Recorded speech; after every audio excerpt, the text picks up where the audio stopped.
أرجو من حضراتكم إنه الفيديو دوت يوصل لأكبر عدد من المتابعين ويتشير في كل مكان بعد إذن حضراتكم، لأن الفيديو مهم جدا بالنسبة لمنتخب مصر في أفريقيا. أتمنى إن الفيديو ده يوصل.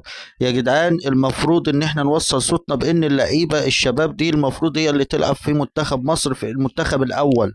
يا جدعان، اللعيبة دي موهوبة وعندها كورة، زي عمر خضر وزي حمزة عبد الكريم وزي بلال عطية.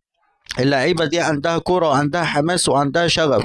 لو اديتهم الثقة الحقيقية مع المنتخب في أفريقيا، والله هيدوك كتير وهيبقوا نجوم المستقبل، ومش بعيد يبقى ده تسويق ليهم في أوروبا، تسويق كبير.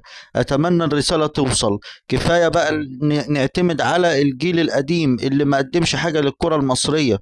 اعتمدوا على الاجيال اللعيبه الصاعده ديت، هي اللي عندها الشغف ان هي تقدم حاجه.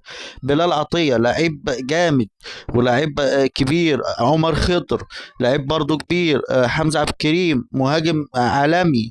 اللعيبه دي لازم تاخد فرصتها. اللعيبه دي لازم تاخد فرصتها.